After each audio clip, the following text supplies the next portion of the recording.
Wọ́n ti gba àwọn òbí níyànjú pé kí wọ́n máa túbọ̀ jẹ́ kí ẹ̀mí ìmọ̀ àti ìkẹ́kọ̀ọ́ máa kún láàrin àwọn ọmọ wọn nípasẹ̀ ṣíṣe ìmóríyá lórí ìwé kíkà àti ìjíròrò tó ní àǹfààní lórí ẹ̀kọ́ àti ìlera ọkàn.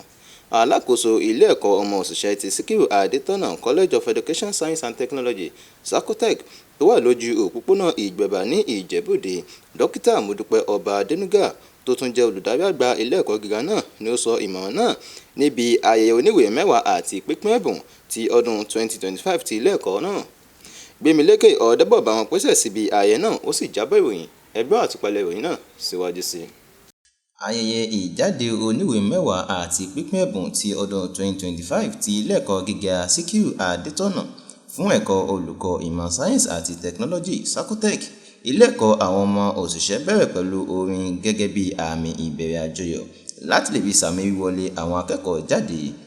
Ọ̀gá àgbà olùdarí ilé ẹ̀kọ́ náà tó tún jẹ́ alákòóso àgbà ti ilé ẹ̀kọ́ náà tí ọ̀gbẹ́ni Sunday Ọ̀nàkọ́yà jẹ́ aṣojú fún fi inú dídùn dúpẹ́ lọ́wọ́ àwọn olùdarí àti gbogbo àwọn òṣìṣẹ́ ilé ẹ̀kọ́ náà fún ti dídúró tán àti gbígbà fún wọn eléyìí tó ti ṣàtúnṣe ìgbésí ayé àwọn akẹ́kọ̀ọ́ náà. Dókítà Ọba Adénúgà ṣe ìlérí fún àwọn òbí pé àwọn alákòóso ilé ẹ̀kọ́ náà yóò tún ṣàmúlò ìgbìyànjú wọn ní àwọn sáà tó ń bọ̀. Nínú ọ̀rọ̀ ìkọ̀kan wọn, alága ayẹyẹ náà agbẹjọ́rò Jẹ̀lílì Rájí, alága ẹgbẹ́ àwọn òbí ilé ẹ̀kọ́ náà Ọ̀gágun Eyabo pẹ̀lú àwọn èèyàn jàǹkànjàǹkàn mìíràn gbóríyìn fún àwọn òbí bákan náà àti àwọn olùkọ́ fún ti àfikún wọn sí ìtẹ̀síwájú ilé ẹ̀kọ́ náà. Ogún tí a lè fún àwọn ọmọ wa ní eléyìí tó bù àyà jù òun ni ká fún wọn ní ẹ̀kọ́ tó yè koro.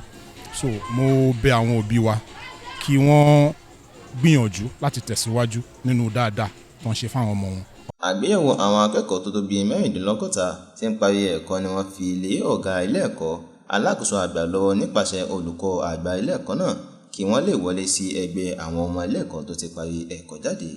Ní ìṣáájú ọ̀rọ̀ ìkíni wọn, olùkọ́ àgbà ilé ẹ̀kọ́ náà arábìnrin Roslyn Sretton gba àwọn ọmọ tí ń parí ẹ̀kọ́ wọn níyànjú pé kí wọ́n ṣe ọkàn wọn gírí kí wọ́n sì gba ìpele tuntun yìí láàyè nínú ayé wọn.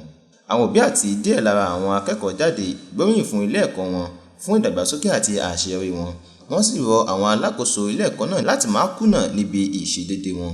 Àwọn oríṣiríṣi ètò mìíràn níbi ayẹyẹ náà tó fi mọ́ ijó ìbílẹ̀ àti pínpín àmì ẹ̀yẹ àti ẹ̀bùn fún àwọn akẹ́kọ̀ọ́ àti àwọn òṣìṣẹ́ tí wọ́n perégedé jùlọ nínú ẹ̀kọ́ àti ìwà rere nínú ọdún ẹ̀kọ́ tó parí.